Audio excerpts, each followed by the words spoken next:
merci à Pascal et Naïla de nous rejoindre ce soir dans la série de webinaires de l'Institut Repère. Merci de nous donner de votre temps, hein, parce que c'est un don. Donc, donc je vais commencer par vous présenter et puis après je vous poserai quelques questions, difficiles évidemment. Comme ça, vous pourrez répondre avec toute votre expertise. Pascal, je pense qu'il y a beaucoup de gens qui te connaissent ici, mais je vais quand même te présenter. Formateur, coach, consultant depuis plus de 30 ans, partenaire de l'Institut Repère depuis 8 ans et master trainer sur le modèle de la résilience en environnement professionnel. C'est toi qui prépares les certifications qui sont données par IWD, qui est le distributeur du modèle ici en France. Et donc, avec tes 30 ans de métier, tu as diverses expériences à nous partager sur ce sujet. Et Naïla, consultante, formatrice et coach aussi, mais spécialisée dans l'ingénierie pédagogique, l'ingénierie de formation. Et donc, tu accompagnes des organisations dans la création de dispositifs sur mesure, dans tout ce qui est accompagnement de changement ou développement des compétences. Et tu es coach et futur master trainer, en tout cas en devenir, sur le modèle REP. Et donc, ensemble, vous allez nous présenter cet intéressant modèle. Si vous êtes d'accord, on peut commencer. Vous êtes prêts? Yes. OK. Donc, on entend beaucoup parler de résilience dans ce contexte de crise sanitaire. De quoi s'agit-il selon vous? Alors, avec Enalia, on a choisi de vous présenter le modèle résilience en environnement professionnel. C'est un cadre de référence parmi ceux qui existent. Pour ma part, je ne manquerai pas de faire des liens avec des modèles voisins. Je suis quelqu'un de gourmand, donc j'aime bien apprendre pour moi et aux autres. Et puis, j'aime bien faire des liens systémiques entre les modèles. Donc voilà, donc je ferai sans doute des écarts pour comprendre en quoi le modèle de résilience est aussi intéressant à compléter avec d'autres. Ce modèle de résilience en environnement professionnel a été élaboré par deux personnes. D'abord, il y a Catherine McKeeven, qui est australienne, qui est psychologue en organisation et coach, et Peter Winwood, qui est doctorant en psychologie à l'Université d'Australie du Sud. Peter a été celui qui a mis en forme, d'un point de vue psychométrique, le test de résilience dont on va vous parler. Alors, ces travaux remontent à 2011, et c'est grâce à Pierre Naquet, qui est le patron d'IWD Europe, que ce modèle est arrivé en France. Alors, comme il s'avère, je connaissais déjà Pierre dans les années 2012-2013. Un soir, il m'appelle, il me dit viens voir, j'ai un truc à te montrer. Alors, je sais que Pierre a toujours pour habitude de montrer des choses originales et pragmatiques, donc j'ai sauté sur l'occasion pour passer mon test de résilience. Voilà, tu n'es pas très content des résultats, mais bon, voilà, c'est comme ça, les formateurs ne sont pas toujours exemplaires, n'est-ce pas? Et puis, alors, les objectifs de Catherine McKeeven en 2011-2012 étaient les suivants. C'était en fait, le départ, c'est de développer une mesure efficace de la résilience au travail. Tout le monde, enfin, beaucoup de gens connaissent le concept de résilience développé par Boris Cyrulnik, avec notamment les enfants maltraités. Ici, il s'agit vraiment d'un autre contexte, c'est vraiment le contexte professionnel. Et Catherine McKeeven souhaitait avoir un outil de mesure pour améliorer la performance professionnelle. Et elle ajoute, ce qui est intéressant, dans un contexte de détresse émotionnelle. Voilà, alors du coup, ça m'amène à vous donner la définition de référence que nous allons utiliser ce soir. C'est une définition complète et ce n'est pas toujours celle qu'on attend. Alors, la résilience, en se servant aussi du terme courant que les gens utilisent, c'est rebondir sur un événement difficile, Catherine dit c'est l'attitude d'une personne ou d'une équipe, d'une part à gérer le stress quotidien, dans ce qu'on appelle en anglais le coping, je crois, mais ce n'est pas uniquement ça, c'est aussi conserver une bonne santé. Alors, ça peut être la santé physique, bien entendu, mais là aussi la santé psychologique, émotionnelle. Pourquoi pas la santé spirituelle, pas au sens religion, mais au sens de pourquoi nous sommes ici. De conserver une bonne santé, de rebondir, de savoir se remettre sur pied après une secousse et à tirer le leçon d'échecs ou de non-réussite inattendus. On ne s'attendait pas à ça, ce n'est pas forcément l'échec catastrophique, mais c'est zut, je pensais avoir ça, je ne l'ai pas, bouf, les résultats ne me satisfont pas. Et le dernier point qui est pour moi essentiel dans ce concept de résilience, c'est aussi préparer proactivement. Donc, nous sommes responsables de notre résilience. Bien sûr, il y a le contexte qui peut être facilitant ou pas l'entreprise dans laquelle on travaille ou les gens avec qui on bosse, mais c'est surtout préparer proactivement les futurs défis auxquels nous serons confrontés. En fait, il y a une bonne et une mauvaise nouvelle dans cette affaire. C'est quand vous avez réussi à relever un défi, ça c'est une bonne nouvelle. Une moins bonne nouvelle, c'est qu'il y en a un autre qui va arriver, et pas celui forcément auquel vous attendez. Je ne sais pas qui s'attendait ici à avoir cette crise du Covid au mois de septembre-octobre l'an dernier. Moi, même dans mes cauchemars, je n'avais pas imaginé ça. Du coup, puisqu'on parle de défis, alors ce soir, le défi que nous allons avoir en perspective, c'est la reprise de l'activité. Et la reprise dans activité dans un contexte spécifique. C'est pas arrivé comme ça. Donc là, je vais laisser la parole à Enalia parce quand on a préparé cette conférence, on s'est dit c'est bien de mettre, je dirais, la reprise d'activité dans un contexte temporel. Et donc voilà, elle va vous en parler de notre façon de voir les choses. Enalia, je te passe la parole pour la question numéro 2.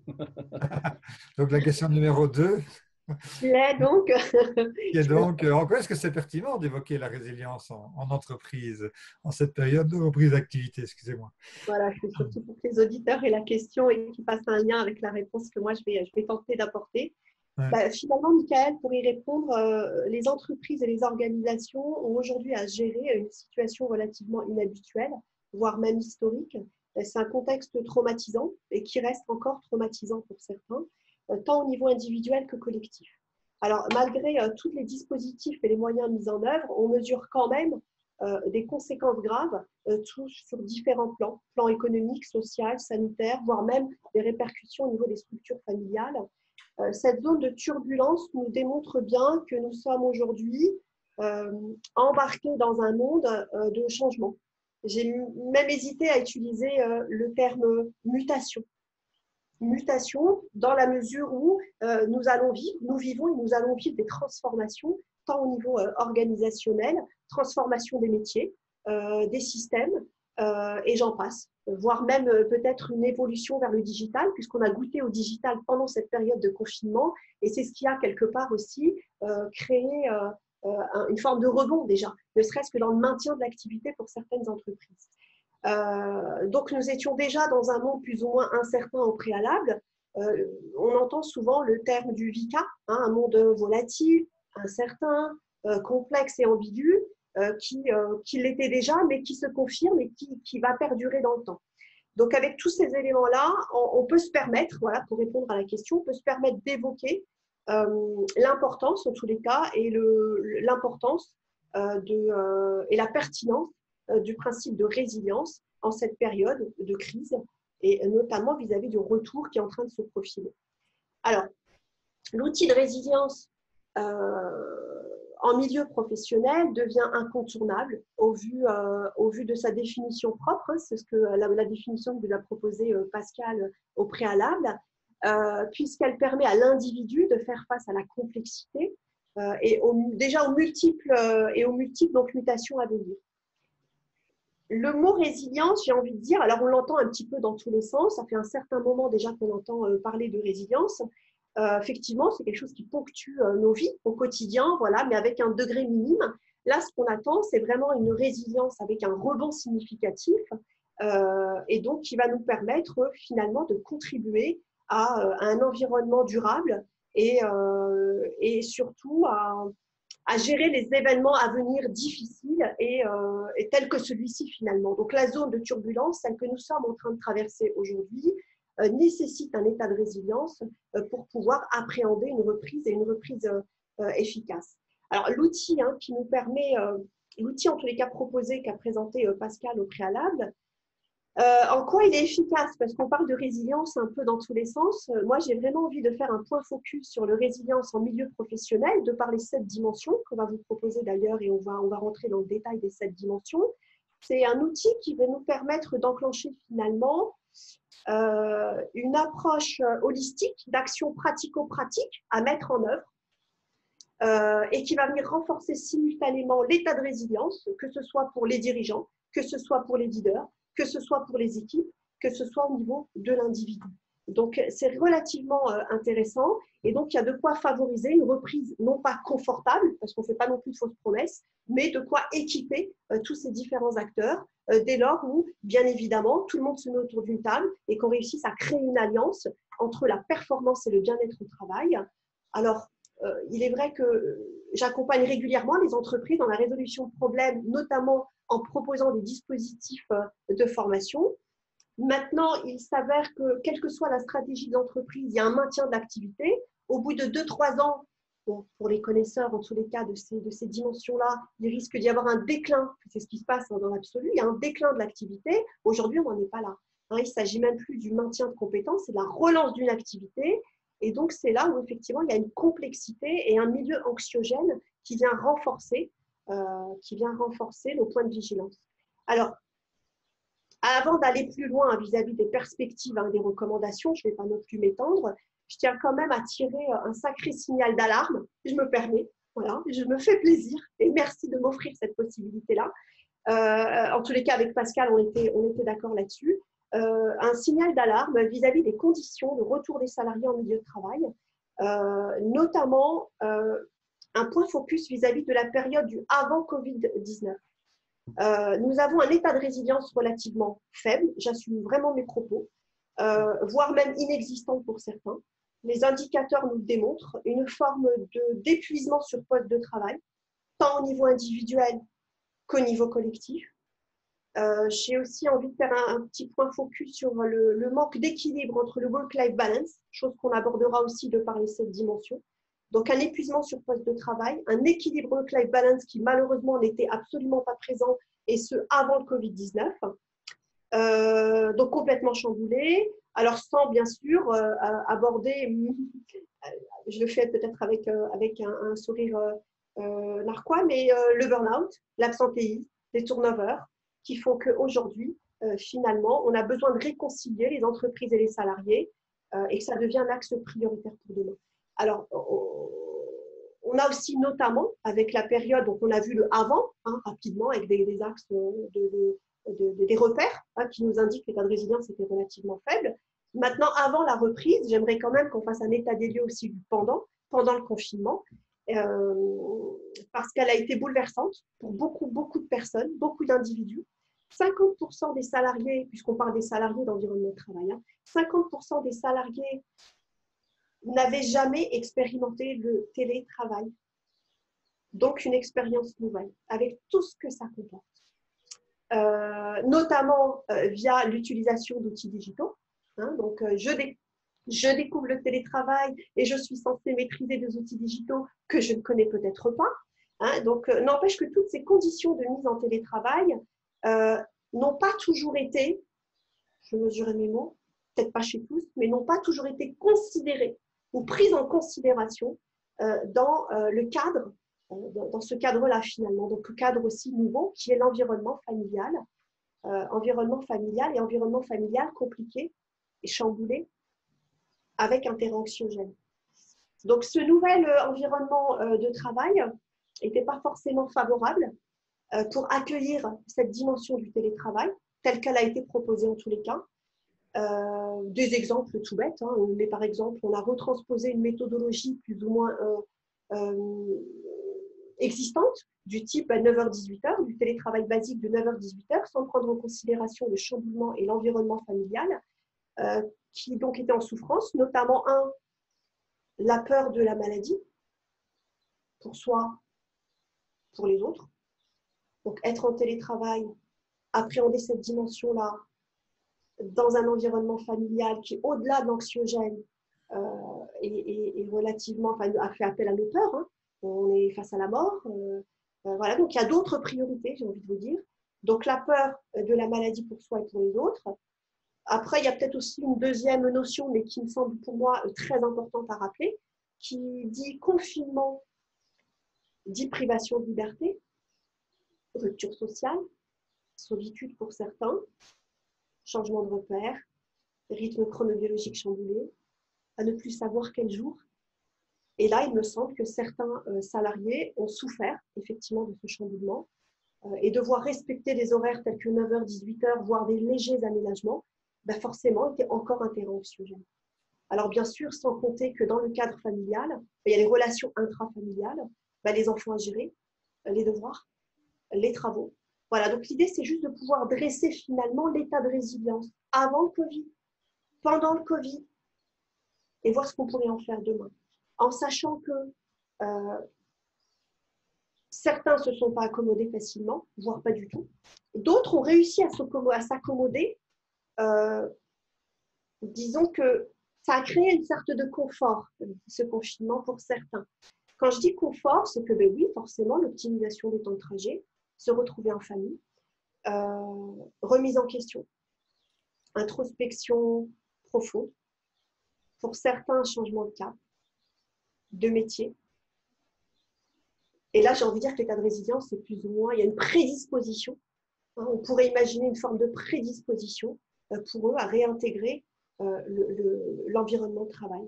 Donc, si je reformule, une reprise pleine d'incertitude qui crée un terrain de base anxiogène, deux types de salariés, deux types de profils, j'ai envie de dire. Une catégorie de salariés peut-être à accompagner, c'est même pas peut-être, c'est sûrement, à accompagner autour de leur propre état de résilience, vraiment. Donc là, on verra plus tard avec Pascal concernant les préconisations. Et d'autre part, des salariés en bonne, qui se font rebooster, qui ont trouvé ce rebond et cette énergie avec un retour, mais un retour avec des attentes spécifiques, notamment de considération, de nouvelles perspectives, des réponses, de l'authenticité, donner du sens au travail, avoir un esprit d'appartenance peut-être beaucoup plus fort et que ce soit réciproque et que ce soit dans tous les sens. Donc, pour clôturer ma réponse, qui est certes longue, j'avoue, eh bien, l'entreprise doit s'adapter et intégrer l'humain comme étant un des piliers, en tous les cas, de plan de relance de l'activité du PRA. Et j'avais envie d'en faire un jeu de mots, PRA, pensons à un plan de reprise de l'activité et non pas un plan de rattrapage de l'activité, voire de l'argent perdu. Donc, prenons soin des salariés et donc cet outil, finalement, nous permet de travailler autant sur la performance que sur le bien-être. Il inclut la résilience, comme l'a dit Pascal tout à l'heure, la résilience aussi au niveau, prend en considération l'état physique, la santé, et intervient au niveau du comportement. Et donc, c'est en ça qu'effectivement, cet outil peut nous permettre d'intervenir sur les différentes strates. Donc voilà le pourquoi c'est important pour nous de poser le principe de résilience aujourd'hui. Donc voilà, j'espère avoir étoffé assez et donné de la visibilité pour comprendre et motiver qu'aujourd'hui, c'est un incontournable. Merci, Enaïla. Il y a une question, je ne sais pas si vous allez y répondre tout de suite ou plus tard, mais je la lance déjà maintenant. N'existe-t-il pas une gradation dans les types de résilience? Et donc, la question suivante, et c'est un petit peu lié, c'est pour ça que je pose les deux questions en même temps. La question suivante que j'ai pour vous, moi, c'est concrètement en quoi consiste la résilience en environnement professionnel. Et peut-être qu'il y a des gradations dedans, donc c'est pour ça que je pose la question en même temps. On va rentrer dans le concret, effectivement. Juste pour compléter ce que disait Agnella à l'instant, c'est je trouve qu'il y a certaines entreprises avec qui je travaille qui sont dans l'illusion de la normalité. Alors, qu'est-ce que j'appelle l'illusion de la normalité? C'est-à-dire, il y a eu 2 mois de confinement. Alors, avant, c'était pas terrible. Il y a une question qui est posée là à côté. Le Covid n'est-il pas une forme de révélateur d'un ensemble de non-dits et de sujets non traités antérieurs? Oui, ça peut. Oui, je n'hésite pas à répondre. Et alors, j'allais te la laisser pour la suite, mais bon, voilà. Ouais, mais c'est bien d'y répondre maintenant aussi parce que faut savoir qu'avant le Covid, la situation n'était effectivement pas rose partout, avec des tensions, des conflits, pas forcément dit, pas forcément traité. Donc, on ne part pas de zéro. Voilà. Et je peux faire un petit écart humoristique en me servant de l'analyse transactionnelle. Vous savez comment les clients s'y prennent pour ne pas traiter le problème? Eh bien, il y a 4 façons de le faire. Il y a des gens qui disent, vous savez, chez moi, il n'y a pas de problème. On ne peut pas parler de résilience, mais s'il n'y a pas de problème, tout va bien. Il y a même des entreprises, dont des centres de formation, au fronton duquel, à l'entrée, il est marqué, il n'y a pas de conflit ici. No conflict here. Alors qu'on sait très bien que dans toute organisation, dans toute structure, il y a forcément des désaccords, des malentendus. Mais oui, si ce n'est pas traité, c'est accumulé. Après, il y a des clients qui disent oui, il y a un problème, mais bon, ce n'est pas si important que ça. Vous savez, ce qui est plus important aujourd'hui, c'est comment on va reprendre l'activité, comment on va reconquérir les clients et comment on va s'organiser avec toutes ces contraintes sanitaires. Donc là, excusez-moi, mais il y a d'autres choses prioritaires. Alors, ça, c'est la deuxième façon de s'y prendre. Et puis, vous avez des clients, troisième façon de s'y prendre, qui disent oui, il y a un problème, oui, c'est important, effectivement, mais il n'y a pas de solution. Voilà, il faut faire avec. Le Covid, ben, c'est comme ça, et la reprise, c'est comme ça. Et puis d'abord, s'il y avait des solutions, eh bien, je les aurais mis en œuvre. Voilà. Donc, comme il n'y a pas de solution, vous n'allez pas m'embêter avec votre truc de résilience. Ils sont sympas, ces formateurs. Ils ont toujours un truc nouveau à nous proposer. Et la quatrième façon, alors là, si vous êtes chef d'entreprise, je vous la recommande. Vous pouvez dire, oui, il y a des problèmes chez moi en matière de tension, de stress, de résilience. Oui, je reconnais que c'est important. Oui, je sais qu'il y a des solutions. D'ailleurs, Repère en propose d'excellentes et je vous les recommande. Mais vous savez, Monsieur Legrand, chez moi, c'est très spécial. C'est très particulier. On n'a pas le même métier. Les gens sont un peu différents. Donc, je ne vois pas comment c'est applicable. Voilà. Donc, si un jour vous voulez ne pas reconnaître l'existence d'un problème, je vous suggère d'utiliser l'une ou l'autre de cette méthode. Moi, j'ai une préférence pour la quatrième. Nous, les formateurs, c'est un monde à part. La résidence, pour nous, c'est différent. Alors, oui, et donc, tu avais une question à poser. Au fait, c'était en quoi consiste la résilience? Exactement. Ah, hein. Oui, je te l'ai posé, je te l'ai posé. Ici, chez Repère, c'est comme les conférences avec les conférences publiques avec Charles de Gaulle. Hein, les questions ont été préparées et communiquées avant. Hein. Alors, je réponds, puisque c'était une bonne question improvisée. En quoi consiste la résilience? Alors, avec le modèle de Catherine McEwen, il y a 7 grands critères. Alors, chaque critère, bien sûr, il y a des sous-critères qui est intéressant à développer, on vous donnera quelques-uns. Et ici, ça vaut pour la résilience individuelle. Je parlerai tout à l'heure de la résilience d'équipe. Ces critères-là sont interactifs. Donc, ce n'est pas parce que quelqu'un passe le test résilience dont on vous parlera tout à l'heure qu'il aura les solutions à l'analyse de sa situation existante. Il faut un feedback de qualité avec quelqu'un qui utilise bien l'outil pour jongler entre les 7 critères, c'est systémique. Ces critères doivent être bien dimensionnés. Ça ne veut pas dire qu'un critère qui est très élevé, c'est forcément un bon côté, parce que si vous avez un tabouret avec un pied qui est plus grand que les autres, ben vous êtes en déséquilibre. Et s'il n'est pas assez développé, c'est le même déséquilibre. Donc, quelquefois, il faut regarder les critères qui sont parfois trop développés pour certaines personnes à un moment donné. Et j'ajoute, et c'est sans doute le plus important, c'est un processus dynamique qui peut être développé. Parce que souvent, j'ai des clients qui me disent, mais moi je ne suis pas résilient, ou je suis quelqu'un de résilient, ou moi j'ai un type de personnalité résilient. Alors oui, il y a probablement des explications alors génétiques, psychologiques, éducatives, mais c'est aussi des comportements que nous pouvons développer. Ça, c'est la bonne nouvelle. Et le test dont on parlera tout à l'heure permet de faire un état des lieux complet et objectif de ma situation dans un environnement donné. Et la bonne nouvelle, surtout retenez ça, c'est que ça peut se développer, se redimensionner. Et puis, voilà, c'est quelque chose qu'on apprend, quoi. On est dans les compétences comportementales. Alors, avec Anialia, on va vous décrire assez brièvement, toutefois, parce que ça ferme à 1h du matin, un Repère, donc on va quand même être assez concentré. Anialia va vous présenter les 2 premiers critères, les critères suivants, donc il y en a 7 au total. Ma chère consoeur, oui, l'habilité de présenter les 2 premiers critères. Je sais que c'est une question improvisée. Oui, mon cher, allons donc découvrir l'un des premiers critères qui consiste finalement en vivre ses valeurs. Donc, vivre ses valeurs, de quoi parle-t-on? Finalement, qu'est-ce qui est important pour soi? Qu'est-ce qui est important pour moi? Connaître ses valeurs et s'y tenir, et voire même les faire vivre, ce qui devient un incontournable. Développer ses forces, ses atouts, voire même ses compétences, bon niveau de conscience et de contrôle, donc bon niveau de conscience et de contrôle émotionnel. Donc voilà finalement l'un des critères, donc vivre ses valeurs avec des sous-critères que l'on vous propose, bien évidemment, et ensuite on travaille autour de ces éléments-là via un entretien feedback conversationnel pour évaluer la résonance qu'il peut y avoir autour de ce critère-là. Donc voilà le premier critère. Le deuxième critère, qui ressemble un petit peu, qui est en tous les cas cousin, mais qui vient encore renforcer l'état de résilience, c'est trouver sa voie. Alors, trouver sa voie, tiens, c'est peut-être le bon sujet aujourd'hui pour ceux qui ont déjà commencé à faire un travail d'introspection. Donc, trouver sa voie, c'est penser que son métier a du sens. A du sens à ses yeux, bien évidemment, qu'il y ait une résonance pour soi. Deuxième sous-critère, l'adéquation avec ses valeurs fondamentales et ses idées. Avoir un sentiment d'appartenance vis-à-vis de l'entreprise, je dis bien, un sens d'appartenance vis-à-vis d'une équipe, vis-à-vis de l'entreprise. On peut très bien être seul et faire partie d'une équipe. Là, on parle bien de l'esprit d'appartenance et le sens, bien évidemment, que je donne à mon travail.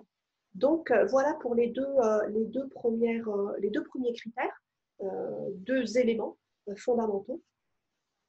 Et Pascal Oui, pour compléter, Nadia, ces deux premiers critères sont sans doute les plus importants. Ces critères, si je peux me permettre d'interrompre, parce qu'il y a une question d'une auditrice ici, qu'est-ce qui fait qu'on est résilient? Justement, oui, si ces critères permettent de répondre à cette question. Tout à fait. Ça, c'est vraiment une question qu'on nous pose souvent. Alors, je vais répondre par exemple pour le critère vivre ses valeurs. Bon. À mon expérience de coach et de consultant, quand j'accompagne des dirigeants, c'est que les gens ne sont pas toujours au clair avec leurs valeurs. Ils ont du mal à les définir, ou ils confondent valeurs et points forts. Et si on peut faire des liens avec d'autres modèles, la PNL permet d'identifier ces valeurs. Il y a un protocole que les PNListes ont développé. Il y a quelque chose que j'ai découvert aussi il y a peu de temps avec mon confrère Pierre Naquet.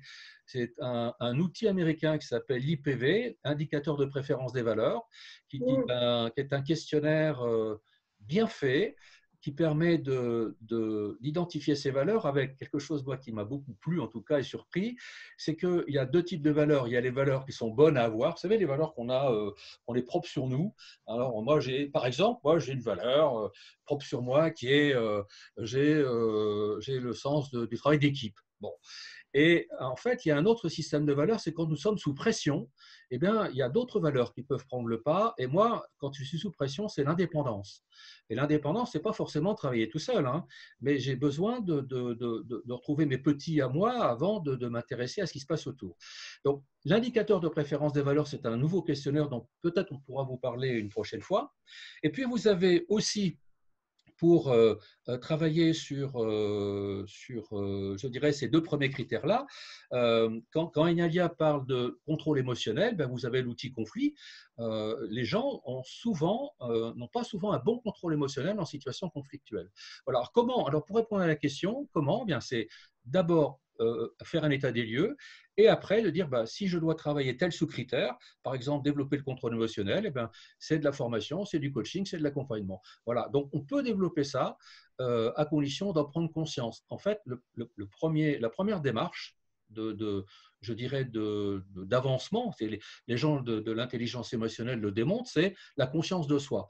Donc, savoir où j'en suis exactement avec ça, avec ces points-là, et qu'est-ce que je dois développer.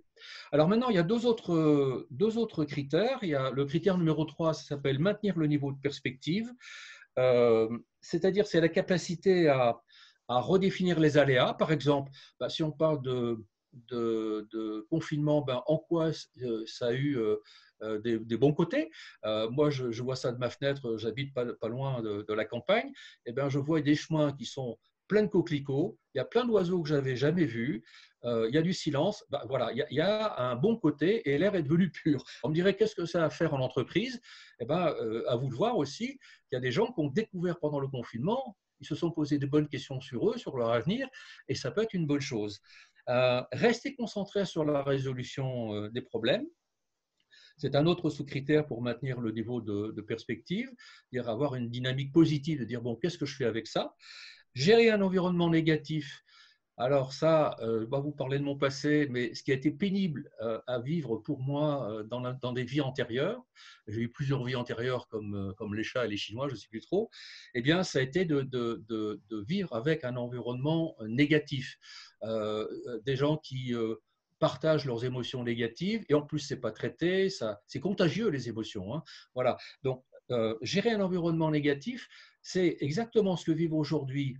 Je lisais un article ce matin, les commerçants qui ont réouvert leurs portes en début de semaine et qui, déjà au bout de 3 jours, sont déjà fatigués émotionnellement parce qu'ils se font injurier, ils se font maltraiter par les clients qui ne comprennent pas pourquoi il faut respecter les gestes barrières, qui n'acceptent pas de porter un masque pour entrer dans le magasin, c'est obligatoire, et elles sont sans arrêt en train obligées de répéter 1000 fois la même chose. Eh bien ça conduit à l'épuisement. Alors, gérer un environnement négatif, ça peut être ça. C'est aussi ce que les gens de la mindfulness appellent être dans l'ici et le maintenant, hein, savoir se ressourcer, pas d'anticipation, je suis là, qu'est-ce que je fais avec ça? Voilà, donc voilà, c'est le troisième critère qui s'appelle maintenir le niveau de perspective. Alors les sous-critères sont détaillés, et là, bien sûr, avec le client, on discute de sur quoi c'est un point fort ou c'est un point à développer. Quatrième critère, dominer le stress. Alors le terme dominer, moi, me fait un peu peur. Je préfère gérer, mais bon, gérer ou dominer le stress. Alors là, ici, c'est quelque chose d'historique en France. On a commencé à parler de stress il y a au moins une trentaine d'années. Moi, je me souviens avoir fait en analyse transactionnelle un séminaire de longue durée avec Georges Kohlreiser qui parlait déjà de ça à l'époque. Et le stress, c'était quelque chose de très, très nouveau avant que ça devienne une mode. Comme aujourd'hui, la mode, c'est la résilience. Et en fait, qu'est-ce qu'on appelle dominer le stress concrètement dans le modèle de Catherine McKeeven? C'est par exemple avoir des routines personnelles et professionnelles qui nous aident à gérer le stress parce qu'on fonctionne en automatisme. On a des automatismes, par exemple, quand je prends mon trajet le matin, j'écoute de la musique, je le fais régulièrement, j'ai mon petit café, discuter avec mon voisin de bureau. C'est d'excellentes routines qui me permettent de, voilà, c'est tranquille, c'est bien, ça me ressource. L'équilibre vie pro, vie perso. Combien de cadres, ça c'est pas une nouveauté, j'enfonce des portes ouvertes, ont mobilisé leur énergie massivement sur la vie professionnelle, ont délaissé leur famille, leurs amis, hein. Il y a des types de personnalités qui sont sous stress, spécialistes de ça. Regardez-moi bien, j'en suis un bon exemple. Ma confrère, ma consoeur et mon ami proche, Rosy, me disait encore hier, tu mets trop de trucs dans l'activité professionnelle. Ben, je le sais, mais des fois je le fais encore, c'est bien qu'elle me le rappelle. Ménager du temps pour la détente. Alors, il y a quelque chose, par exemple, qui peut être simple, c'est prendre un rendez-vous avec soi-même. Alors, on le met dans son agenda et j'ai rendez-vous avec moi-même et c'est un rendez-vous important, je ne le décale pas. Et qu'est-ce que je fais pendant ce rendez-vous avec moi-même? Je fais quelque chose qui me plaît. Voilà. J'ai eu un client comme ça, chef d'entreprise, qui avait une très très grosse activité professionnelle et pas assez d'équilibre vie pro, vie perso. Je lui avais demandé comment il comptait s'y prendre pour ça et il me dit « Ah, je crois que j'ai une idée, c'est je vais faire le jardin de ma mère. » Ah bon? Et pourquoi donc? D'une part, c'est pour aider ma mère qui est âgée, elle ne fait plus son jardin, et puis moi, ça me détend. C'est bizarre, hein, monsieur Legrand, que Marc dit ça me détend. Je pense à autre chose. Et j'ai validé ça avec lui. J'ai dit, ça vous plaît, ça vous fait du bien, faites-le. Et c'est un rendez-vous à prendre avec vous-même, 1 fois par semaine, 2 fois par semaine, mais faites donc quelque chose qui vous plaise vraiment. Voilà quelques exemples de comment gérer le stress. Après, il y a l'exercice de respiration, la cohérence cardiaque. Enfin, ça peut être utilisé l'humour qui permet de dédramatiser et rire de soi est une bonne solution. Ce que j'ai envie de dire par rapport à ça, c'est que chacun doit trouver midi à sa porte en matière de gestion du stress et que l'état des lieux résilience, ça permet de voir ce que je fais, ce que je ne fais pas et ce que je pourrais faire de mieux. Donc voilà les critères 3 et 4. Je vais repasser la parole à Enalia pour les 2 suivants. Alors, en lisant vos commentaires, merci en tous les cas, Pascal, pour toutes ces précisions. Alors, en lisant vos commentaires, je vois qu'apparemment, ça fait un peu trop d'informations et vous nous demandez sur quels critères on se situe. Donc, je vais quand même prendre le temps de reformuler et on va peut-être éviter de rentrer trop dans le détail ou peut-être trop d'exemples parce qu'effectivement, les 7 critères relativement denses avec des sous-critères, ça peut prêter à confusion. Donc, si je reformule, critère numéro 1 que je vous ai présenté tout à l'heure, donc vivre ses valeurs. En 2, trouver sa voie. Le troisième critère proposé par Pascal, maintenir le niveau de perspective. Et en 4, dominer le stress. Voilà déjà les 4 premiers critères sur lesquels on a pu s'exprimer. Et pour continuer, je vais vous proposer, moi, donc le critère numéro 5, qui consiste finalement à interagir et coopérer. En sachant bien évidemment que ce qui a été présenté aussi par Pascal correspond à l'identification de certains stresseurs. Donc là, on vient retravailler sur cette dimension de stress et des irritants, hein, et donc de ce qui peut me heurter. Et donc, c'est ce qui fait que le critère dominer le stress a toute sa place, en tous les cas, dans la dimension de la résilience. Alors, je reprends donc mon point numéro 5, interagir et coopérer. Alors, cette période de confinement, ça n'a pas forcément été l'idéal pour certains, mais n'empêche que c'est un des éléments incontournables de la résilience. En quoi ça consiste? Offrir son aide aux autres et oser le demander. Et là, je ne vais pas non plus trop développer, hein, puisqu'on ne veut pas forcément vous perdre, mais j'ai juste envie de le souligner, de mettre cette dimension d'humilité qu'il pourrait y avoir derrière. Hein, donc, c'est offrir mon aide, sans être, pour ceux qui connaissent le principe de Karpman, sans être dans le sauveur, puisque ça n'est pas l'idée. Hein, donc, offrir mon aide, mais c'est surtout oser le demander et le demander avec humilité. Ce qui est important aussi dans ce critère-là, c'est faire et demander, donc faire des feedbacks. Voilà, j'évolue dans un environnement de travail ou pas, ou ça peut être aussi dans ma vie privée, mais puisque là, on aborde ensemble le milieu de travail, je vais plutôt prendre des exemples sur ce registre-là. Donc, faire des feedbacks spontanés, authentiques, mais savoir aussi en recevoir. Et puis là, un petit clin d'œil à l'ego, c'est pas toujours évident de recevoir du feedback, oser en demander, mais aussi en recevoir et oser en formuler. Donner du conseil, en recevoir et solliciter, bien évidemment, le conseil des autres et donc un regard extérieur, demander du soutien. Et donc là, on est vraiment dans une dimension qui est plutôt la coopération, l'interaction. Et donc, le principe de résilience en soi nous amène à, en tous les cas, à être avec cette dimension-là, à rester en contact avec autrui, à rester en contact avec ses collaborateurs, savoir demander de l'aide, savoir faire des feedbacks, alerter en cas d'un état de résilience non présent, par exemple, en cas de souffrance. Ça nous permet aussi d'interagir, de garder des perspectives et de partager, notamment vis-à-vis d'une situation qui serait ou anxiogène ou difficile. Et ça me permet aussi d'avoir d'autres perspectives. Et donc, oui, c'est ça, on intègre aussi une forme d'intelligence collective. Là, je vois Sophie qui nous le propose. Oui, effectivement. Donc voilà, rester en contact, interagir, coopérer, collaborer, demander du soutien avec humilité.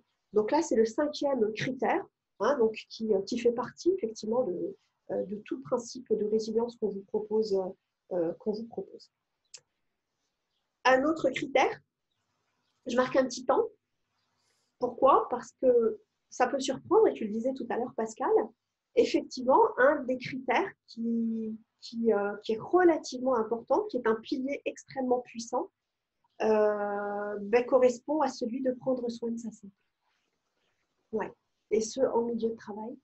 Donc, prendre soin de sa santé, finalement, qui a un impact direct sur l'état de résilience. Quelqu'un qui n'est pas en bonne santé, forcément, il aura un impact au niveau cognitif, au niveau émotionnel, au niveau psychologique, de par les interactions qu'il aura à agir. Donc là, on parlait d'interdépendance vis-à-vis de tous les critères. Donc, celui-ci est un pilier incontournable qui est l'un des plus, en tous les cas pour moi, en tous les cas, j'imagine aussi pour toi, Pascal, mais un des plus importants, c'est fondamental, c'est le pilier le plus puissant pour moi. Donc, en quoi ça consiste? Faire attention à ta condition physique. Certains ont expérimenté suite au confinement, le peu de temps de sortie, se sont lancés dans des activités sportives. D'ailleurs, on sait très bien que l'activité sportive permet aussi de développer, de créer en tous les cas un certain type d'hormones qui contribuent aussi au bien-être. Donc, voilà. Attention donc, à prendre soin de sa santé donc physique, faire des activités sportives, faire du sport, attention au sommeil, prendre soin de la qualité du sommeil et l'alimentation saine. Donc, prendre soin de sa santé au niveau physique, mais au niveau de son alimentation, contribuer faire en sorte, en tous les cas, de manger équilibré, de manger sain, avoir des rituels aussi de repas. Ça contribue à créer un équilibre aussi dans son état de santé. Donc voilà le critère numéro 6 qu'on a, non, oui, 6 qu'on a développé ensemble. Pascal, si tu veux continuer pour le dernier. Oui, tout à fait. Le dernier critère s'appelle créer des réseaux.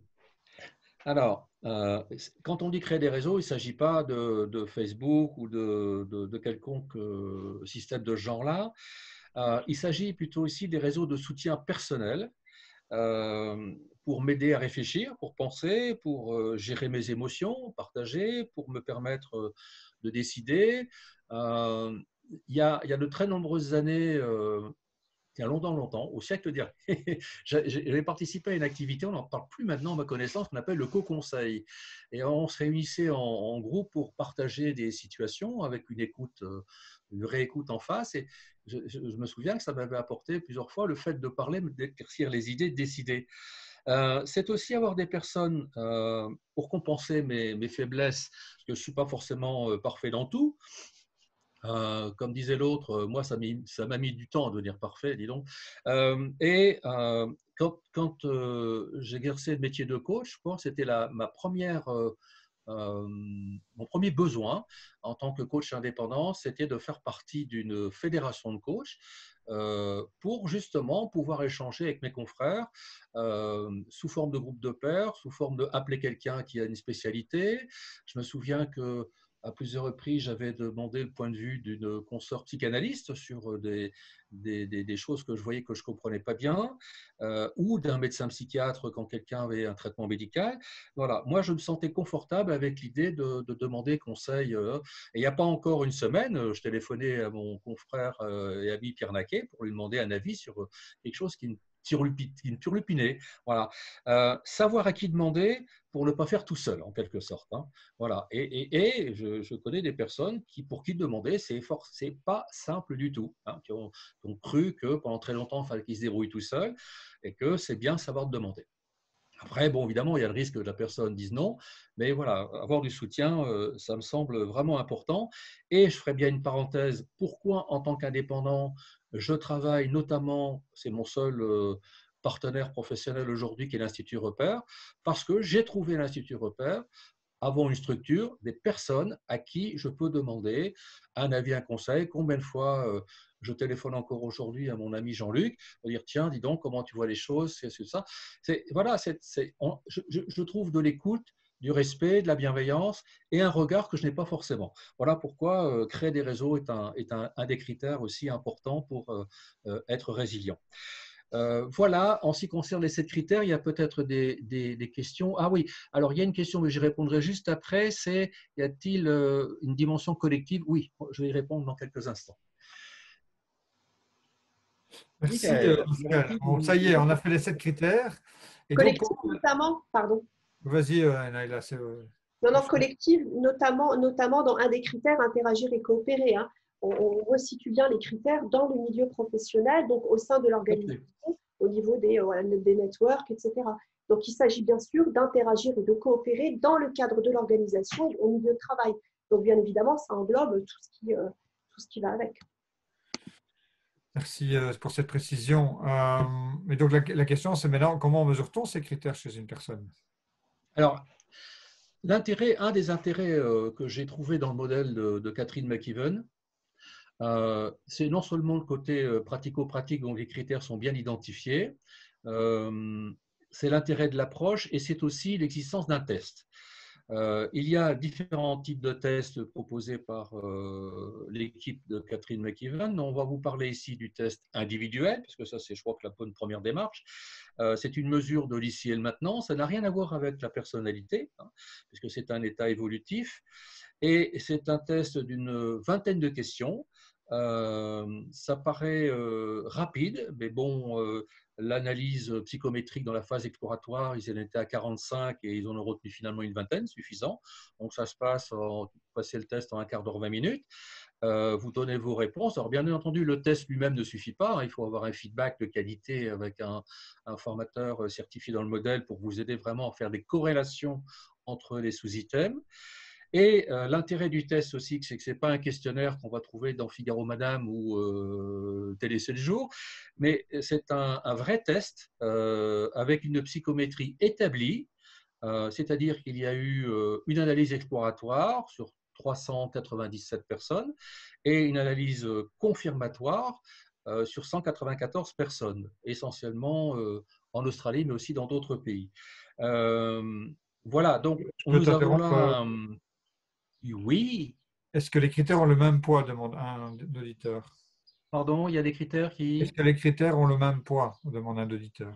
Non, non, non, non, non, non.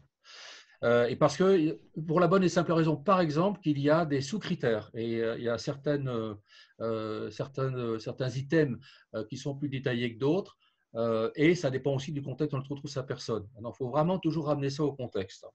Alors, il y a une question plusieurs questions sur l'équipe. Oui, on pourra vous en parler une prochaine fois si vous voulez, s'il y a de la demande sur le test résilience d'équipe. Il y a un questionnaire différent, un résultat différent, c'est une quarantaine de questions. Et vous parlez d'intelligence collective, ben là, on est bien dedans. Hein, c'est-à-dire qu'on fait le bilan de la résilience d'équipe, étant entendu qu'il est toujours conseillé de passer, pour une personne de l'équipe, sa résilience individuelle d'abord. Et puis, il y a un troisième test qui existe, là encore, si vous souhaitez, on pourra vous en parler une prochaine fois, c'est le test REP, résilience en environnement professionnel LEAD. Il y a 160 questions, je crois. Ici, le principe, c'est que le leader répond pour lui et les collaborateurs répondent pour eux et pour le leader. Donc, par effet de comparaison, on regarde les complémentarités et les différences de résilience. Voilà, donc on a ici un panorama intéressant de tests qui permettent de faire une photo de qualité, avec un feedback de qualité, je le répète derrière. Le test lui-même ne vaut pas grand-chose, si ce n'est avoir vraiment le coach, le spécialiste doit aider, ou le formateur doit aider les clients, ou l'équipe à bien se poser les bonnes questions. Voilà en ce qui concerne les mesures de critères. Ici, il y a peut-être d'autres questions après, mais je voudrais Là, il y a juste une question. repasser la parole à Nadia pour la suite. Non, il y avait juste une question. Oui. Qui disait comment aider les collègues à développer leur capacité de résilience? Question posée par Papillon. Ben, finalement, Eh bien, Papillon, oui. Ah, oui, oui. Alors, ça c'est vraiment intéressant. On est vraiment dans le collectif. C'est-à-dire que comme les critères de résilience individuelle ne sont pas les mêmes que les critères de résilience collective, dans une équipe où la confiance est là, les gens partagent le résultat de leur résilience individuelle et peuvent dire application du critère 7 qui s'appelle créer des réseaux, le réseau interne, c'est-à-dire est-ce qu'il y a quelqu'un dans l'équipe qui peut ici m'aider à développer cette résilience-là. Et en ce qui me concerne, j'ai mispatché deux modèles ensemble. C'est là où je travaillais avant, et encore maintenant, ça m'arrive. Moi, je suis en process communication de type travail à man et mon étage promoteur est très peu développé. Et bien, pour développer ma résilience d'une façon éclairante, pour moi, c'était de demander l'avis à mes confrères et amis de type promoteur qui me donnaient mon point de vue sur ce que je pourrais faire, auquel je n'avais pas forcément pensé pour développer cette ressource-là. Vous voyez, c'est un exemple. Après, les gens de la PNL pourront parler d'ancrage, développer ses ressources. Enfin, là encore, le test résilience, ça permet de faire une photo, mais c'est juste savoir qu'est-ce que j'ai à développer et avec qui et comment. En ce qui concerne la résilience d'équipe, là, les critères d'équipe, et là, c'est vraiment un travail d'intelligence collective d'équipe pour dire comment ensemble nous allons développer ça. Je peux vous donner un exemple que j'ai trouvé il n'y a pas tellement longtemps chez un client.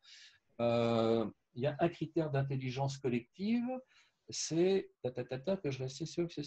Ah, voilà, ça s'appelle un critère qui s'appelle alignement et positivité, et il y a un sous-critère qui s'appelle partager et fêter ensemble les succès. Ben, vous savez, vous avez des types de personnalités. Par exemple, en ProcessCom, on parle de type persévérant ou de type travaillant, qui ont parfois du mal à fêter les succès parce qu'ils banalisent leur réussite. En fait, leur message contraignant, il faut que je sois parfait. Bon, ben, c'est bien, j'ai réussi, c'est normal, passons à autre chose. Ça commence à devenir intéressant aussi quand on veut travailler avec des gens en résilience, c'est de croiser le modèle résilience avec le modèle process communication parce que les types de personnalités ne voient pas les choses de la même façon. Voilà, c'est un exemple, après il y en a plein d'autres. Pour compléter finalement la réponse vis-à-vis de Papillon, hein, concernant le comment aider ses collègues, il y a d'abord un travail personnel à faire sur soi. Papillon, je me permets juste cette réponse-là dans un premier temps. C'est-à-dire que le modèle de la résilience, en tous les cas celui qu'on vous propose, c'est connaissance de soi pour finalement être en coopération et en interaction avec autrui. Donc, je ne dis absolument pas en ta capacité à accompagner l'autre dans l'état de résilience, mais en tous les cas, au vu des critères que nous, on vous propose, effectivement, si tu t'estimes, je me permets, hein, si tu t'estimes avoir réuni tous ces critères-là, eh bien, tu peux déjà notamment contribuer, ne serait-ce qu'à partager tes valeurs avec ces personnes-là et voir s'il y a une résonance qui pourrait créer chez elles une forme de rebond, hein, en tous les cas, et donc l'aider finalement à faire ce travail-là. Alors bien évidemment, moi je vais préconiser quand même de faire passer le test et c'est à partir des résultats qu'on aura identifié sur quels critères travailler parce qu'il se peut que cette personne qui ait besoin de travailler sur son état de résilience ait un état confortable vis-à-vis de 2-3 critères, mais elle pourra avoir un manquement vis-à-vis des autres. Donc aider les collègues à travailler et à développer leur état de résilience, ben, finalement ça ne se fait pas n'importe comment puisqu'on va identifier là où il y a un manquement en termes d'énergie, en termes de dynamisme, en termes de compétences et de capacités aussi, parce qu'il y a des personnes qui ne savent pas faire. Quand on dit maintenir un niveau, par exemple, de perspective, ben, il y a des personnes qui n'ont jamais eu, et ça je l'observe en formation, qui ont cette dimension d'un objectif SMART qui est complètement inconnue. Et là, on pourrait même aller un peu plus loin, au-delà d'un objectif SMART, c'est carrément mettre le doigt sur la vision commune. Hein, finalement, et qui devient une perspective collective. Donc, aider, oui, à une condition, c'est de faire ce diagnostic, en tous les cas, savoir exactement sur quel pilier il va falloir contribuer et renforcer. Voilà la réponse, j'espère qu'elle est un peu plus, elle complète en tous les cas ce que Pascal t'a répondu tout à l'heure. Voilà, en sachant bien évidemment que ces 7 critères sont indépendants, il y a une interdépendance, et que finalement, à l'issue du diagnostic qui a été fait, le feedback prend toute son importance puisque c'est en fonction du cadre de résonance, enfin de cadre de vie, en fonction de la résonance et en fonction des réponses aussi que la personne vous apporte. Là, si je reprends la dimension rester en bonne santé, il y a des personnes qui peut-être ont un équilibre de sommeil exceptionnel et qui, pendant le confinement, par exemple, ont été complètement chamboulées. Tout à l'heure, je vous parlais d'une perte concernant les rythmes chronobiologiques, perte de repères. Donc voilà, n'oubliez pas que l'état de résilience est un état, que c'est dynamique, que c'est quelque chose qui se crée, qui se maintient et qui doit aussi, et ça c'est important pour nous de le souligner, en tous les cas pour moi, c'est très important de se dire que dans le milieu professionnel, l'entreprise doit aussi mettre à disposition des moyens autres pour que l'individu, en tous les cas le salarié, puisse créer son état de résilience, mais le maintenir et le renforcer. C'est-à-dire qu'à un moment donné, si on continue avec un terrain anxiogène, notamment les risques psychosociaux, et bien effectivement, dans la durée, ça pourra, effectivement, on pourra avoir un état de résilience relativement intéressant, mais si on n'a pas cette approche dite holistique, ben finalement, on amène le salarié à avoir un niveau de responsabilité dans la charge de l'activité, de la suractivité, qui fait que, ben, à un moment donné, la personne peut se retrouver, de par un des critères qu'on a évoqués ensemble, légèrement en souffrance, en tous les cas en besoin de prendre du recul, de se retrouver, de se ressourcer, notamment vis-à-vis des critères qu'on a pu voir ensemble. Donc oui, l'état de résilience du salarié, mais encore une fois, on préconise une conduite du changement dans laquelle on cherchera à intégrer tout un terreau, puisque les critères finalement correspondent à un terreau qui pourrait venir nourrir 4 grandes racines, et finalement les critères donc sains, si j'ai pris la symbolique bien sûr du terreau, donc j'ai un terreau sain qui est constitué de 7 critères, des critères relativement puissants, qui m'amènent à avoir une forme de robustesse et donc nourrir 4 grandes racines, et c'est le lien que moi j'ai envie de faire aussi avec l'environnement de travail. Vous avez bien vu que les critères, c'est un travail, les critères sont à travailler indépendamment, il y a une interdépendance. En quoi ça contribue aujourd'hui? Ben, ça contribue à avoir un état d'adaptable, hein, donc l'adaptabilité, donc les 7 critères, quand ils sont présents et solides, nous permettent d'être adaptables en milieu professionnel, nous permettent d'être authentiques, de par les critères qu'on vous a présentés, de collaborer, cette fameuse proactivité qui est aujourd'hui attendue, et bien évidemment contribue à la bonne santé, donc bonne santé, bien-être Donc, on allie bien la performance, on allie bien le bien-être au travail, de par l'authenticité, l'adaptabilité, la proactivité et un état de bonne santé. Donc, pour reformuler un petit peu tout ça, un terreau sain, de par des critères optimisés, qui viennent nourrir 4 belles grandes racines que je viens de vous énumérer. Donc, racine, authenticité, adaptabilité, bonne santé, proactivité, de façon à pouvoir un tronc sain. Et donc, effectivement, alors je reprends aussi la symbolique de l'arbre, hein, mais avoir une assise assertive qui va vous permettre justement de traverser finalement cette zone de turbulence et de réintégrer l'environnement de travail avec des conditions qui vous permettront de vivre au mieux, en tous les cas, le reste à venir. Et une question qui est, le test est-il un premier pas préconisé un travail de coaching, développement de la résilience? Oui. Le test a ce mérite de faire un état des lieux objectif avec un référentiel solide. Donc, c'est un bon déclencheur d'accompagnement derrière. Alors, il y avait un dernier point. Dernière question, je crois. Oui, tout à fait. Oui, tout à fait. Quelles recommandations pouvons-nous faire aux chefs d'entreprise et DRH sur le monde de demain en intégrant le concept de résilience? Et c'est d'ailleurs en lien avec des questions qui sont posées sur qu'est-ce que j'ai lu, quel est l'accompagnement concret de la résilience, comment faire converger la vision commune avec celle du leader, etc., etc. Donc, c'est vraiment dans l'optique de ce qui est demandé maintenant par les auditeurs. Voilà la première réponse que j'ai envie d'apporter.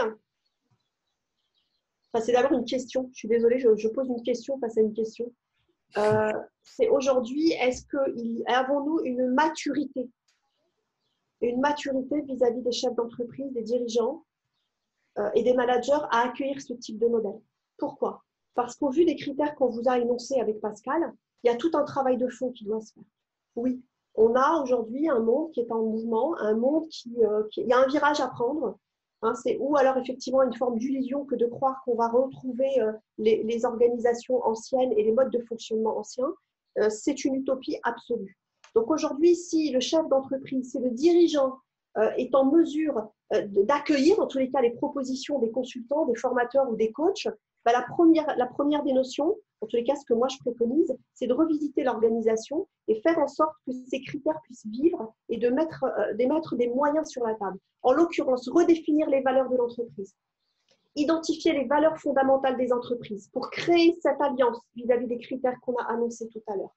Donc, quel est l'ADN que je cherche à mettre en place au sein de mon organisation actuelle? Donc, on redéfinit les valeurs communes tout en mobilisant et en sollicitant les valeurs via un sondage, via une participation active des salariés. Donc, premier pilier, repenser l'organisation, faire vivre ces valeurs. Ce qu'on veut aujourd'hui, ce ne sont plus des valeurs affichées. On ne veut plus de valeurs affichées, on veut du pratico-pratique et que toute l'organisation, que le système managérial tourne autour de ces valeurs. Depuis des années, moi, je vois des valeurs affichées du type collaboration. Je suis désolée, mais de l'intérieur. Alors oui, la posture du manager est relativement compliquée aujourd'hui. D'ailleurs, ils sont entre le marteau et l'enclume. N'empêche que moi, ce que j'entends, que ce soit en formation, gestion des conflits, où on aborde effectivement certaines notions de développement personnel, voire même de leadership, j'ai parfois des exemples qui sont proposés du type « je suis en souffrance », notamment vis-à-vis du triptyque quantité, qualité, temps.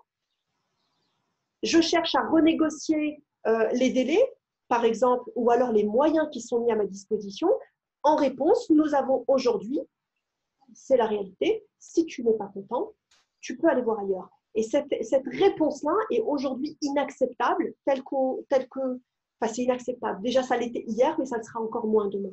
Donc aujourd'hui, finalement, si on reconsidère des véritables valeurs, qu'on affiche la coopération et la solidarité, il va falloir les faire vivre d'un point de vue managérial.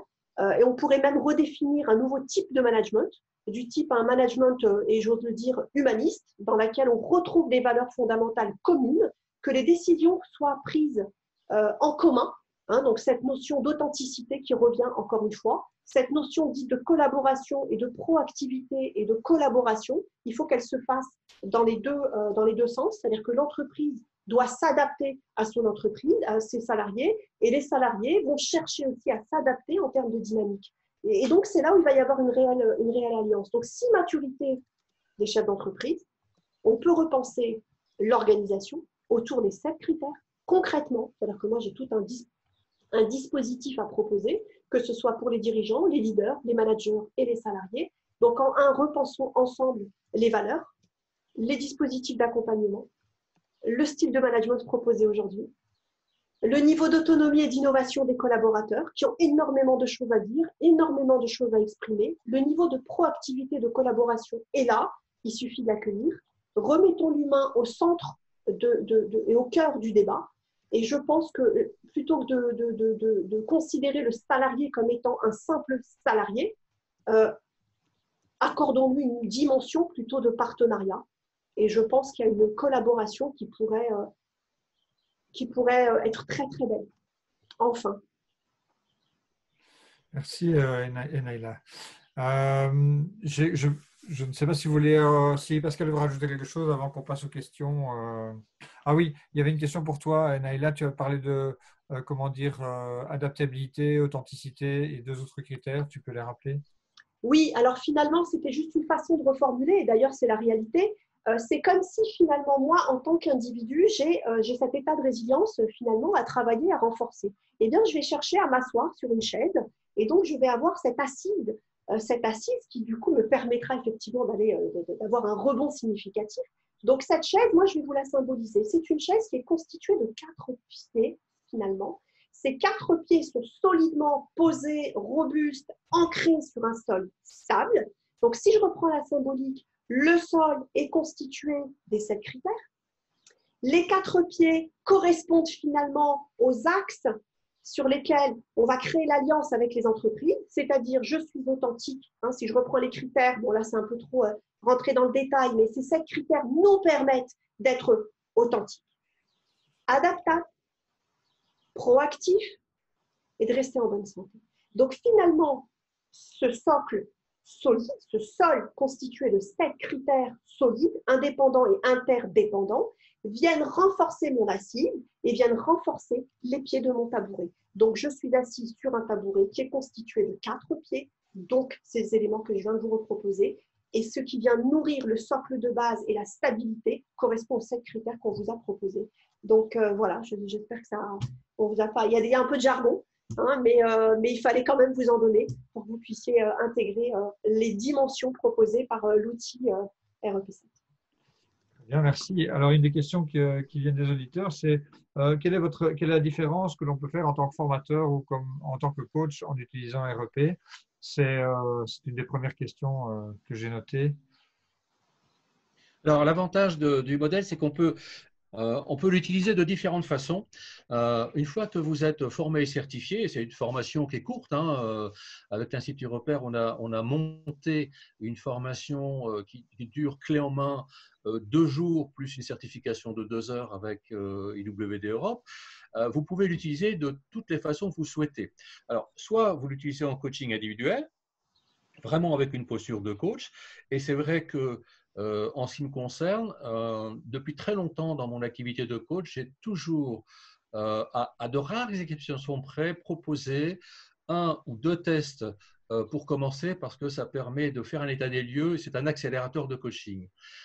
Considérant le fait que la résilience, c'est le terreau d'une bonne qualité de management, je ne vois pas comment un manager pourrait avoir des comportements de qualité s'il n'est pas résilient, comment un manager pourrait gérer des conflits qui sont classiques dans toute équipe de travail s'il n'est pas résilient. Donc pour moi, le test résilience fait partie des grands classiques d'une personne qui a besoin, qui demande un coaching. Souvent, quand il vient vous voir, c'est qu'il est soucieux, il est pris dans des choses qu'il n'arrive pas à régler lui-même. C'est un bon moyen de faire. Après, vous avez une posture de formateur. Et ce qui fonctionne bien aujourd'hui dans les entreprises sont des workshops, des ateliers d'une demi-journée où vous présentez, vous demandez aux gens de passer le test avant. Mettez bien les clauses de protection pour pas que le test serve un peu à n'importe quoi. Et puis, vous présentez le modèle, vous remettez, vous commentez, vous répondez aux questions sur les résultats des tests individuels, les gens partagent, ça met une bonne énergie. Moi, j'ai une préférence pour des ateliers d'une journée. On a un peu plus d'heures, c'est-à-dire le matin, présentation des critères, remise du test, et l'après-midi, on travaille sur le plan d'action. J'aime bien, terminer une intervention avec un plan d'action concret. Donc, les gens décident pour eux-mêmes ce qu'ils vont faire, l'équipe décide ce qu'elle va faire pour elle-même. C'est le même format pour la résilience d'équipe, on pourra vous en parler plus tard. Vous pouvez vous en servir aussi comme consultant, c'est-à-dire si vous diagnostiquez, par exemple, vous faites un diagnostic sur la théorie des organisations, la TOB, par exemple, que certains d'entre vous doivent connaître, et que vous voyez dans la colonne membres du groupe des conflits, un manque d'habitude de travailler ensemble, ça peut être pertinent après le diagnostic organisationnel comme consultant de préconiser, de renforcer la résilience d'équipe.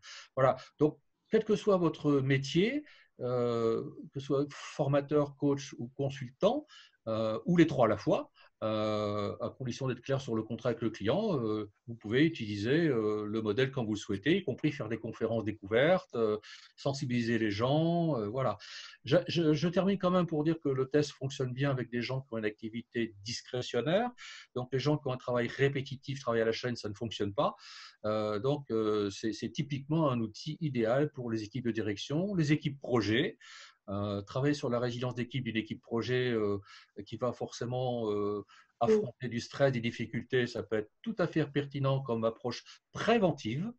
Voilà, après, bon, il y a sans doute d'autres applications. Je ne sais pas, Nadia, si tu penses à autre chose, mais c'est ça l'avantage du modèle, c'est qu'il est applicable pour… Voilà.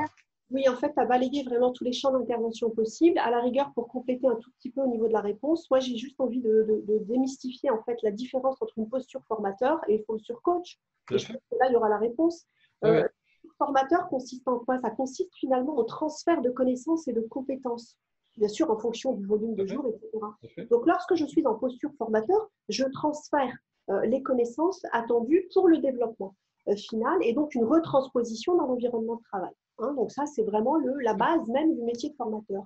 Alors que dans la posture coach, il s'agit là d'un accompagnement et accompagner une personne d'un état X, un état présent, un état désiré, et identifier les ressources, mais c'est à la personne effectivement de faire ce travail, nous l'accompagnons. Donc la posture formateur n'est pas du tout la posture formateur-coach. Donc pour la posture coach, finalement Pascal a très bien répondu.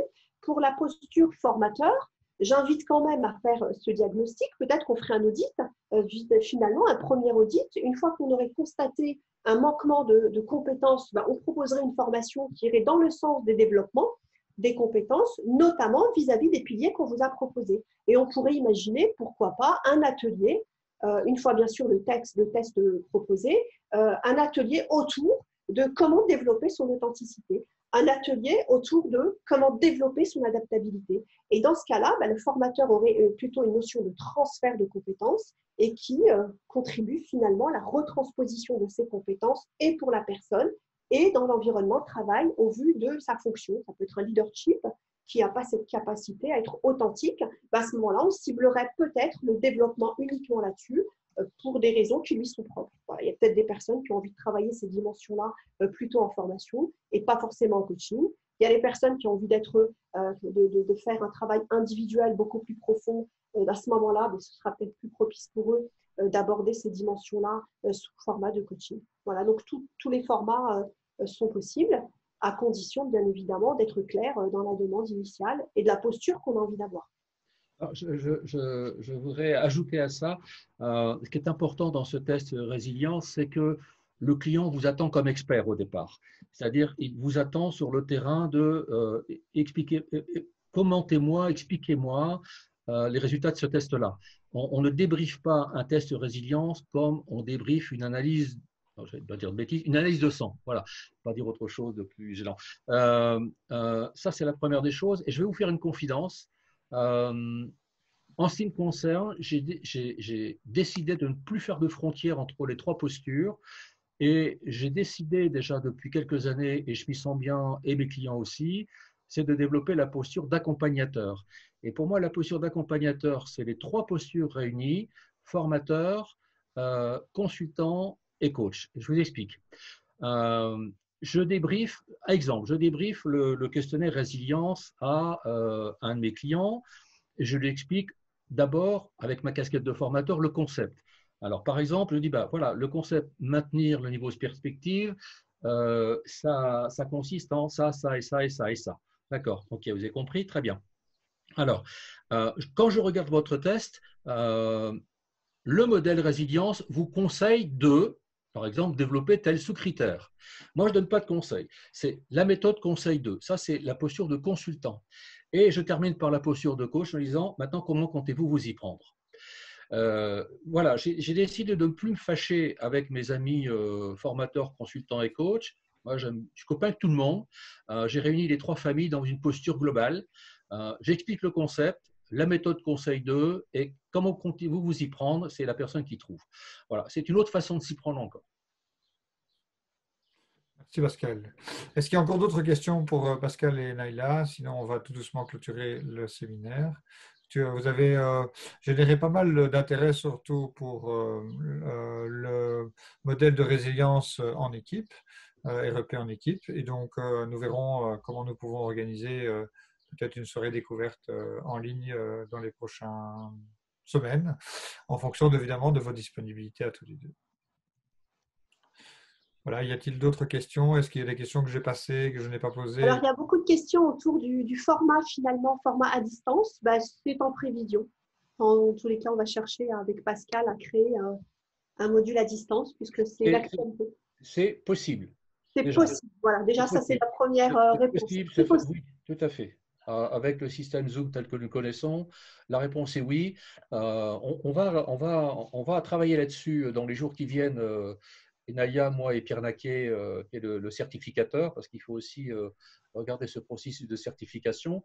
Je précise toutefois que pour être certifié, donc, il faut déjà avoir la boîte à outils de la résilience, donc connaître bien les concepts et connaître la méthodologie de débriefing qui est très rigoureuse, et d'avoir un client témoin, de lui faire passer le test, de préparer le débriefing, de présenter sa préparation de débriefing au certificateur qui vous pose des questions et ensuite vous présentez les résultats du test à votre client. Donc, il y a un processus de formation-certification qui est rigoureux, mais en dehors duquel nous pouvons faire à distance, oui.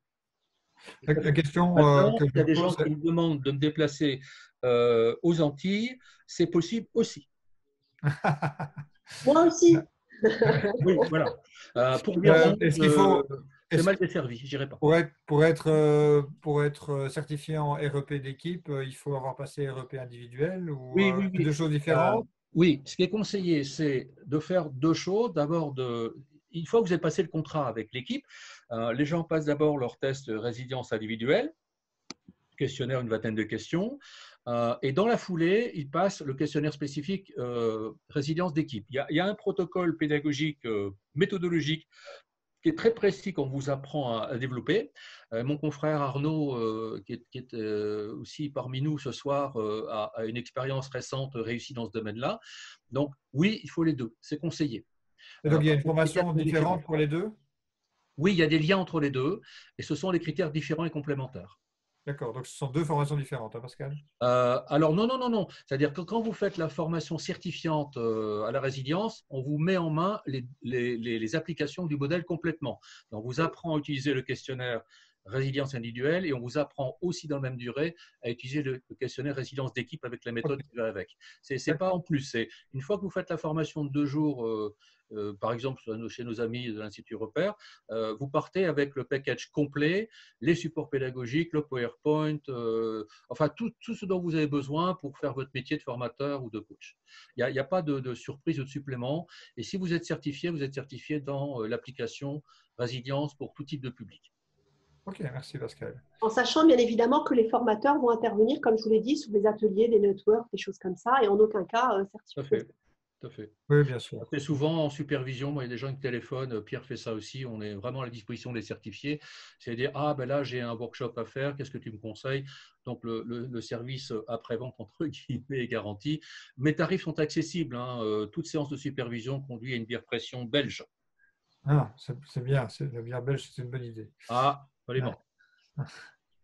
Alors, il y a une question sur le prix des tests.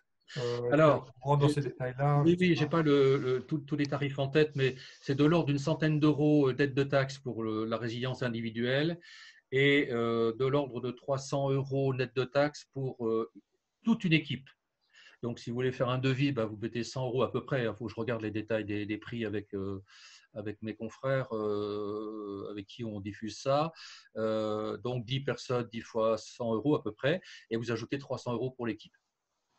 Et puis après, vos honoraires à vous, quoi. Voilà. Donc, ça reste sans doute accessible. Une centaine d'euros pour un test de qualité validé comme ça. On est dans les normes de prix, aujourd'hui, prix de marché.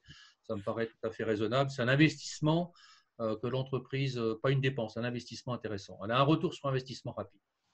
Y a-t-il de la... Disons qu'il y a surtout un gain de temps vis-à-vis des axes sur lesquels on a travaillé, notamment en coaching. Et ça nous permet aussi d'avoir une visibilité concrète et de cibler les actions sur lesquelles on va se concentrer. Exactement. Voilà, passer un test, c'est gagner du temps. Hein.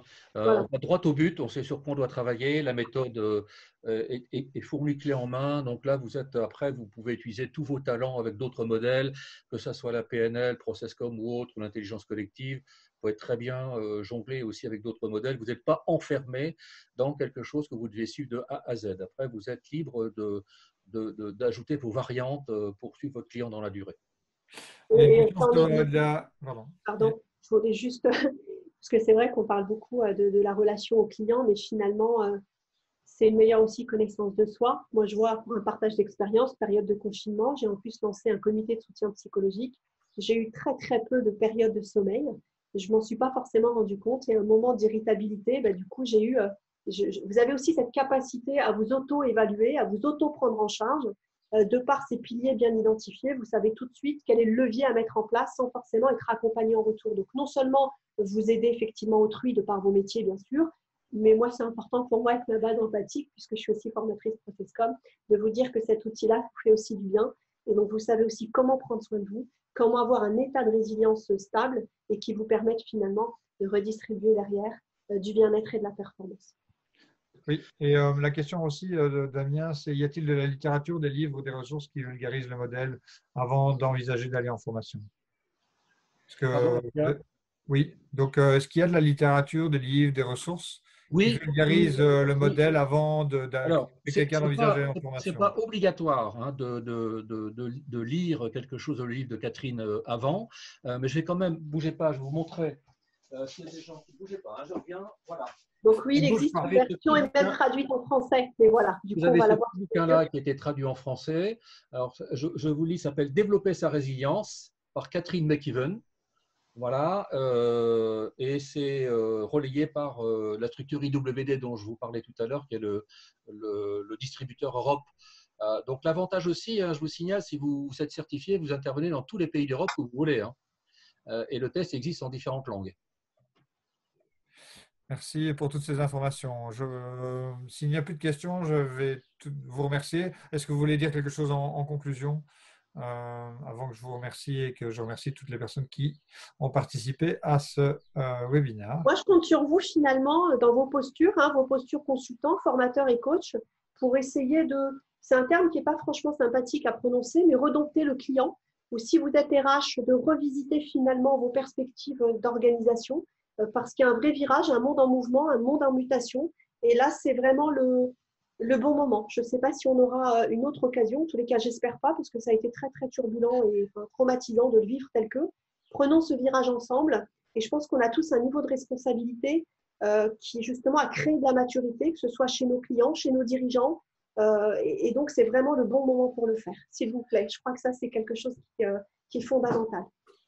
Dans le cadre du Covid, bien évidemment. Un dernier point aussi de mon côté, c'est ne vendez pas le test, on vend un feedback, hein. On vend une prestation. Le test est au service du feedback. Hein. On ne vend pas des tests comme on vend un objet. C'est vraiment une prestation complète, c'est test et feedback. Et dans ça, on remet aussi ce qu'on appelle un white paper, c'est-à-dire il y a un guide qui est remis aux personnes et aux équipes. Donc, il y a vraiment quelque chose de construit hein, dans cette offre de service résilience. Bonne soirée à tout le monde. Merci Pascal, merci Naïla et merci à tous. Vous avez été nombreux à assister à ce webinaire et nous vous remercions pour votre interactivité très importantes. Et nous vous donnons rendez-vous pour les prochains webinaires qui parleront d'un outil de bien-être, de mesure du bien-être en équipe, présenté par le docteur Lambollet, et également sur des outils plus concrets et pratiques, une approche de la psychologue Fabienne Limousin, excusez-moi, Fabienne Limousin, qui est d'ailleurs présent aujourd'hui. Vous avez encore deux rendez-vous de webinaire. Merci à tous et à très bientôt.